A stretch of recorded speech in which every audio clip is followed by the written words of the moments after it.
Biyya Dubaay tana gizee dhufu ani nama argeen beeku waggaa afurachi hoon hojjedhu Beeruut Joordaaniin waggaa afur hoon hojjedhu. Ganni kanarraa gaa waan hedduu barachuu dandeenya. Biyya galuuf maamii koo yaade gaayis በጣም ትያዴስ ንገሪ እና ዱቢሱ barbaada galu. Mangaduun injima yaa'u. Maakiin Oroo gara biyyaa galuufi. Dhimma moon dhufte yoo ta'e nama kana fuulduratti waadaa siiseenaa keettii xiyyaaraa bakka hoteela bakka boqotu nyaata kee bakka si daawwachiisu. Kuma dhageessan isaa wal qabatee abdiin gaafati gara Jimmaa dhuftu akkasii goona jedheenii jira. Wanti kun garuu dhugaan fakkaatu akkuma nama kana asirratti argitan warra afur qabaa. Suuraa kanarratti illee ijoolleen arginu ijoollee 14 natti fakkaata. Si raftee wajjin hawwanaa meeqa ta'a gaa? Assalamu alaikum warahmatullahi wabarakatuh. Washamar kafuun hordoftotaaf kabajamtoota Oroo Show akkam naaf jirtu jiru jireenyaa fi aan akkamiin isin jedha har'as viidiyoo kabraatiin isin deebi'eetan jira. Akkuma beekamu viidiyoo bobbaarsoo bashannansiisoo kan fataa zanaa itti jedhu isin qabadee dhufeetan jira. Egaa kuma shantama seenuu keenya wal qabatee ijoolleen hedduun kaleessa viidiyoo kaleessaa irratti gara komentii 200 olii congratulation baga gammaddee kana oltu sii mala waan arginaan jedhaa turtanii dubbiseera komentii hedduu dubbiseera na jajjabeessaa turtanii jajjabaadhu kana caalaa miiliyoona tokkosichi eeggatanaan jedhaa turtanii. Egaa yeroo gabaabaa keessatti yoo rabbi nuuf jedhe yoo rabbi jedhe wallaahi Oromoon walitti sharriin ta'u subscriberii kuma 100 seenne play button YouTube irraa giftii akka inni nu ergu goona jechaadha. Inafu guyyaa tokko nafu inni kun guyyaa tokko nafu. Egaa har'a viidiyoo kabraa isinii deebi'eetan jira. Warri gara chaanalii kanatti haarawaa dhuftan subscribe gochuudhaan viidiyoo kana illee hundi keessanuu like gochuudhaan jalqabaan isiniin jira. Gara viidiyoo. Nurraa geeddaramu namichi kun nurraa geeddaramu namichi alaafiini view kun nurraa geeddaramu nu miidheera bakka Oromoo miidheeramu. Oromoo bicha diroorrise bakka nurraa geeddaraa namicha alaa fi tiiktookii view kennu kana maaloo inni abbaa tokko miiliyoona kenne ana view nama 50 kennuuf hunda keenya maa miiliyoona kennuma wallu caalchise nurraa geeddaramu nurraa geeddaramu jedhaa hundi keessa nurraa geeddaramu jedhaa hundi keessan yookaan alaafin view kana nurraa geeddaramu. Jara soddaati gara 100,000 waan arge kennaa nuyi maayini mana 10,000 waan arge maayini nurraa geeddaramu jedha. Mucaan kun amma kun haasaanu dhaala kun tiiktookii irra dhufe. Ibsi shaayessa jirta kun ammaa nama biraa jechuun trendiin immoo sabona kan sooshaal miidiyaa kanarratti jammarame kana isinii galee baalishin attaasaa yeenem wayi jedhaa asii dhufee dudubbeedhaan haammata. Amma kun dhugaan fakkaatu atu nama akka nama badaan akeekkanne jechuun illee amma ta'e teekinooloojii waan arge beekna. Amma namoota hedduutti iyyuu kun dhugaa fakkaachuu danda'a. Yeroo duraa gaafa argu fajrii irratti gaafa argu bakka hojjetii kana dhabnee jedheera. Mee namicha kana ilaalaa warra afur qabaa. Namicha kana ilaalaa warra afur. Na ilmaan meeqa akkuma asirratti argitan 1 2 3 4 5 6 7 kan suuraa kana irratti argaru akka isin raftee waawwanaa isin raftee ilaalaa asirratti silaa kunoo akkasitti hedduu galchatanii jaalaluma jaraa nama dhibu jaalalumti jaraa nama dhibu maasha Allah wallahi ilaalaa akkas ilaa isinii galee inni jechuun akkas namatti tola jechuu kooti isinii galee. Wallahi guyyaa tokko immoo qoyaa viidiyoo sattaan irratti immoo waan inni jedhu akkamitti akka inni fuudhe viidiyoo isaa fideetan isinitti agarsiisa. Maakiin biyyan gala malee jedhaa jirti. Viidiyoon tokko immoo gara biyyaa galteetti jedhamee gadhiifamaa jira. Biyya galuuf maamii koo yaade gaayis በጣም ትያዴስ ንገሪ እና ዱቢሱ barbaada galu. Kutalee Oromiyaa hunda dhaqee ilaaluu barbaadan. Biyya takka lama dhaqee baadiyyaa keessa deemu barbaadan dammoo maaliifi fooqii makiinaa ምናምን as አዳማ ፊንፊኔ ምናምን ጅዱ ሀነ ምናምን ትደደሙ ጀል biyyoota baadiyyaa keessa waan akkasiisantu das na jaani. Inna kanaan wal qabatee abdiin gaafa biyya dhufte jedheen gaafa Jimmaan dhufte jedheen abdiin anis keessa jira isinii galee laala. Jimma dhuftee akka Jimma daawwachuu barbaade. Jimma moon dhufte yoo ta'e nama kana fuulduratti waadaa siiseenaa tikeettii xiyyaaraa bakka hoteela bakka boqotu nyaata kee bakka si daawwachiisu anatu si danda'a. والله سبونسر هاي نوت والله ورب الكعبة والله أجي دروزي ورا بيكاي ديمو يا بنك أبو دعاربي دي ماما سموني كنا نديما إن شاء الله dhugaan siin jedha baay'ee bakki daawwatamu immoo baay'eetu jira Jimma keessa baay'ee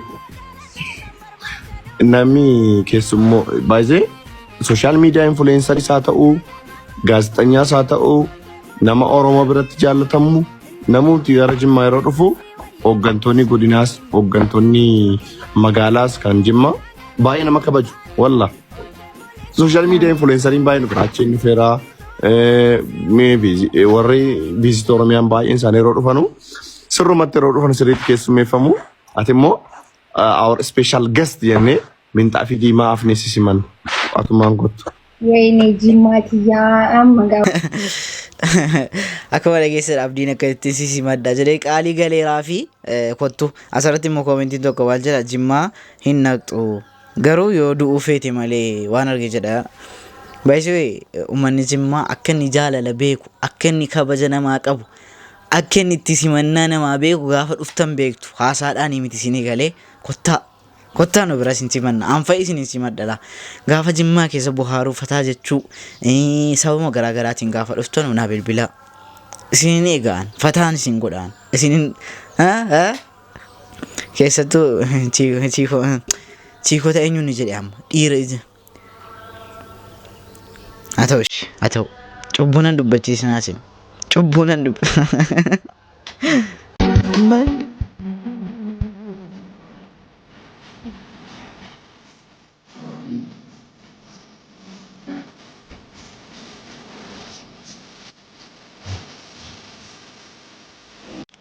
dhuguma isa iddee biraa deemuuf immoo akiin bakka gara biyyaa galaatti maasha Allah gaafa gara biyyaa galtu gaa wama godhuu qabdu situ beeka.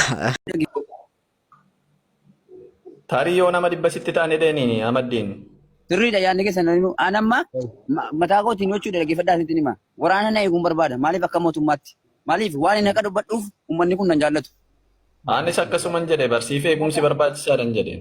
Egaa uummanni barbaachisaadha. Amma arabni kan koo araba wajjin jira waan ta'eef lorroon tokko narraan koo mana arabaa jirutti. Gaafa mana arabaatti jee waraana na eegu. Gaafa gaardii sii qaxaruu qabna nama sii qopheessuu qabna abshir. Gaardii naa qopheessuu qabdan abshiree sanis isin wajjin jira. Muhammadiin kennaa. Waye. Muitii godha akka sagalee natti hin deebifneef rikoontiin ga'e. Ani deemuuf hin jira maaster koo. Hojii waliin deema. Yeroo gaarii qabaadha. Jechuun waa fuudhu yoo dandeesse kennaa warqittiin ituu si bira teessee gaariin ta'uu karuma ta'een ituu si bira qaqqabsiise maaliif yoo jette yaa amma yeroo inni du'e sikaa ana kana sodaachisaa. Eegumsa goonaa fi malee warqii kan akkamitti amanee natti kenna sirriin. Harkattiin gaadhaa kunoo harkattiin eenyu na baasa. Eenyu yuttiin hin baasu quba yootti kutan malee ittiin baasu kan cimaadha. Achumaa turu barsiisa lakki. Sumaarka yoo ture wayii boru wajjin moona bira siifaa ta'u. Awwattiin dubbadhee fi waa'ee warqii kana seenaa ta'u wanni dubbadhe maaliif seenaa galmeessu gaafa rabbi rakkina keessaa na baase. Deemaan jira amaddii deemaan jira sibiraa taa'u moona bira siifaa turu. Warqeen na biraa haa ta'u rakkoon qabu warqattii yuuna kaadha namni dhufee narraa fuudhu hin jiru maaliif. Tole bakka isa. Ofirraa deebisuu danda'u. Bakka fedhii isaan daangessinu maaster isuma biraa ta'u yeroo gaarii qabaadha. Kennaa lafa nagaanu turi. Mucaan kun amma jedhe kunoo jechuun inni poolisiin aniyyuu hin jenne siinii galee aniyyuu poolisiin naa qaxaramu hin jenne. Mucaan kun garuu mucaan kun dhiiraa Rumo golfisiisuudhaaf miidiyaa kana dhufee bahe malee mudannoo ganniirraa kaleessa hamma ta'e muraasa laalleerraa hamma immoo gara xumura kanarra itti dabalame. Biyya Dubaay kanatti waan hin ta'e taa'an daganne beekte. Biyya Dubaay tana gizee dhufu ani nama argee hin beeku waggaa afur achi hoon hojjedhu beerutu Joordaaniin waggaa afur hoon hojjedhu tasumaayyuu nama afaan Amaariffaatu dubbatu argee hin beeku miti nama afaan Oromoo dubbatu miti. Injiru zeegaan Itoophiyaa jedhamu iyyuu injiru baadiyyaa keessa nagee waan ta'eef hedduun illee. As dhufnaan anaaf Oromoo arguu waa gudda nama arguu waa gudda beekte as dhufnaan xiqqoo ishee namni keenya namni asii kun baay'ee ulfaata. Maal faata ulfaata? Oromoon sooshaal miidiyaatti beeknu fi Oromoon lafaa tokko miti Oromoon as geenyaan qilleensa nutti naqxeetu ol fuudha. Ergan biyya ba'e amma olmost waggaa 7 guuteera. kan biyyaa baaneef kan jireenyumaaf biyyaa baanee jireenya mo'achuuf jireenya gaarii jiraachuuf ani biyyaallee giseen ba'u maatii kootiif ba'e abbaa koo baadiyyaa turre beektee nuti baadiyyaa turre magaalaatti abbaa koo galchuu waan yaaduuf biyyaa ba'e giseen biyyaa ba'usi waaqayyo galatuun sun illee milkaa'eera jireenyuma biyyaa nu baase jireenyi keenya kanuma beekamu jireenyi Itoophiyaa ni ulfaata sani biyyaa ba'e jambara dura Beerut deeme Beerut hoggaa 2 hojjedhe tanan hoggaa 2 fi 4 hojjedhe sanin booda biyya Joordaan imale biyya Joordaan hoggaa 4 hojjedhe hoggaa 4 fixee tanan karaan dhufe gara Dubaay biyyoota Arabaa kana keessa challenge baay'ee jira beektee waa baay'ee jira waa baay'ee dabarsinaa garuu hojiif jireenyaaf waan ta'eef challenge jiru hundayyuu danda'uun dirqama erga biyyaa ba'anii erga haadha abbaa ofii gatanii biyyaa bahanii waan biyya ormaatti nama mudatu dirqama danda'uuni san hundayyuu dandhamannee har'aas ga'ee jira waaqaaf haa galatu xiqqoo ishee natti ulfaateena Joordaanitti malee Beerutti natti ulfaanne jireenyi Joordaan xiqqoo ni ulfaata ture maaliif oroo hojjedha ture beektee akka amma ijoolleen dhiiraa amma oroo hojjetan kana maasaa hojjetan kana maasaa hojjedha inni ulfaata ture challenge sun baadiyyaa ture baadiyyaa keessa ture mana keessas miti kanaan hojjedhu ala keessa hojjedha hanan ittiin deemis hojii masan hin deemu Durumayyuu Itoophiyaa irraa gara Joordaan beekteetuma itti amantee moo? Beekteetuma itti amaneetuma hin deeme Itoophiyaatti intarviisii nama gaafatu maal dandeessa jedhanii ani nyaata hin danda'u nyaata Arabaa hin danda'u hin jeen Beeruttis nyaata hin hojjenne waan ta'eef nyaata hin danda'u garuu hunda nan qaba maasaan hoo jiraate hin qofforaa jeen sanumaan deeme maasumaan deeme deemnanis maasumaan na eege maasumatti hojjedhe waggaa 4. Maal fa'a maasaa sanarra maal fa'a qotan? Ataakiltii qabu jarri burtukaana muuzii appilii kana fa'aa qabu zeezeetunii kana qabu baay'ina zeezeetunii oomishu hojii suni kan ulfaatu qofforuu isaallee odoo hin ta'in bishaan obaasuu isaallee odoo hin ta'in guuruu isaatu ulfaata guuruun isaa baay'ee ulfaata masalaalee aan qoramee guuramama gizee gaheetti jechuudha gizee bonaa gaa waan ta'eef gizee bonaa isa guuruun xiqqoo ni ulfaata egaa akka jireenya waan ta'eef uma filannoon ni jiru danda'udha. Dalagaa mana madaamii wayyaa moo dalagaa sana wayya? Oye mana madaamii wayyaa mana madaamii qabbanalleedha yoo madaamiin hin jirrellee ni boqottaa mana madaamii wayyaa oroo sanirra manni madaamii wayyaa kuni hundallee nama gaafata beektee alaa hojjechuun kun hundallee nama gaafata jireenya mo'achuuf immoo ni hojjetta dirqama filannoon hin jiru waan ta'eef hojjechuun dirqama. Bareeda. Mudannoon cimaan biyya ormaa keessa si mudate maalinni? Mudannoo han Joordaan illee homaayyuu miti han Joordaan illee jireenya. Egaa akkuma ganniirraa dhageessan ijoolleen garuu hojii dhiiraatti galte ganniin kun hojii dhiiraatti galte akkas taanaan galaayifiin hedduu tokko cimti. Kana fakkaata rakkina ofiyatu namni tokkoon bahee ijoolleen biyya Arabaatu tokkoon bahanii ibsatanii rakkina hedduu keessa jiru baay'ee keessattuu ijoolleen tokkoyyuu keessoodhaan kan akkas hin ta'ee maal naa wayyaa naan jedhaa na haasofsiisaa turan ijoolleen tokko gaafa rakkina jiraa kana dhaga'u wallaahi bakka yeroo baay'ee immoo jarri biyya alaa deemaniinaan asii warra maatiin waa ta'uu rakkina akkasii na mudate bakka waan akkasii baay'ata ijoolleen durbaa yeroo kana rakkinnis hedduudha hedduu tokko garaa nama nyaata egaa viidiyoon raaf qabadee dhufe kana fakkaataa isinitti tolee isin baarsee isin gammachiisee yaada keessan koomentii jalatti naaf barreessuun dakatina haga viidiyoo kabiraatiin walitti deebinutti nagaan naaf tura Oroo Show bye.